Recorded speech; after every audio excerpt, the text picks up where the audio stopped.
Weather তো বলছে এমন, শরতের আকাশে তুমি তো যেমন বললে মেঘের দেখা কিন্তু পাচ্ছি আমরা বটে, তার মধ্যে বৃষ্টিটাও হচ্ছে। মানে আমি এটা দক্ষিণবঙ্গ যদি ধরে নিই, উত্তরবঙ্গে আবার বৃষ্টিপাত যথেষ্ট পরিমাণেই থাকছে শর্মিষ্ঠা, আবারও নাকি ভারী বৃষ্টির সতর্ক। হ্যাঁ, কারণ এবারে বর্ষার শুরুতেই দেখা গেছিল উত্তরবঙ্গ কার্যত ভেসে গিয়েছে এবং দক্ষিণে বৃষ্টি এসেছে অনেক দেরিতে।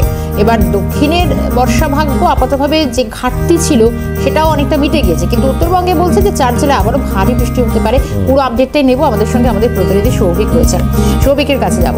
সৌভিক, মূলত উত্তরবঙ্গে যে আবারও ভারী বৃষ্টির কথা বলা হচ্ছে, উত্তর ও দক্ষিণবঙ্গ অর্থাৎ দুই বঙ্গের ছবিটা কি থাকবে?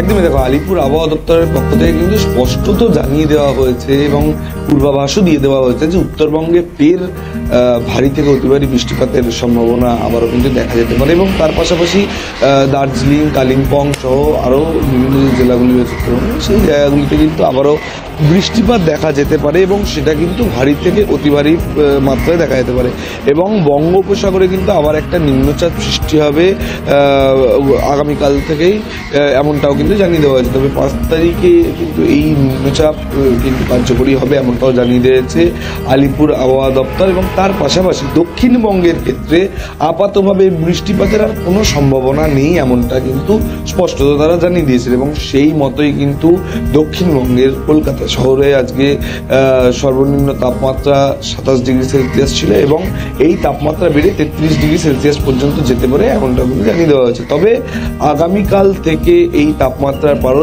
1 ডিগ্রি বাড়বে এবং 1 ডিগ্রি বেড়ে সর্বোচ্চ তাপমাত্রা 34 ডিগ্রি সেলসিয়াস পর্যন্ত ছুঁতে পারে এমনটাও কিন্তু আলিপুর আবহাওয়া দপ্তরের তরফ থেকে জানিয়ে দেওয়া হয়েছে। বাতাসে আপেক্ষিক আর্দ্রতার পরিমাণও অনেকটাই রয়েছে, ফলত অস্বস্তিজনিত একটা সমস্যা যেমন থেকে যাচ্ছে, অন্যদিকে কিন্তু যেমনটা তুমি বলছিলে যে দক্ষিণবঙ্গে কোথাও গিয়ে বৃষ্টির ঘাটতি কিছুটা হলেও মিটে গিয়েছিল, কিন্তু সেই ঘাটতি আবার কোথাও গিয়ে ভাদ্র মাসের একদম শুরুতেই দেখা যাচ্ছে গরমে কিন্তু আবার একটা হাঁসফাঁস পরিস্থিতি তৈরি হচ্ছে, প্রচণ্ড পরিমাণে ঘাম দিচ্ছে এবং তাপমাত্রার যে পারদ সেই পারদও কিন্তু বেশ অনেকটাই ঊর্ধ্বমুখী হয়েছে, কারণ আমরা সর্বোচ্চ তাপমাত্রা দেখেছিলাম প্রায় 31 থেকে 32 ডিগ্রি সেলসিয়াস পর্যন্ত ছিল, কিন্তু সেই তাপমাত্রা বেড়ে হঠাৎ করেই 33 ডিগ্রি সেলসিয়াসে এসে পৌঁছেছে এবং আগামীকাল থেকে এই তাপমাত্রার পারদ আরো 1 ডিগ্রি বেড়ে 34 ডিগ্রি সেলসিয়াসে পৌঁছাবে।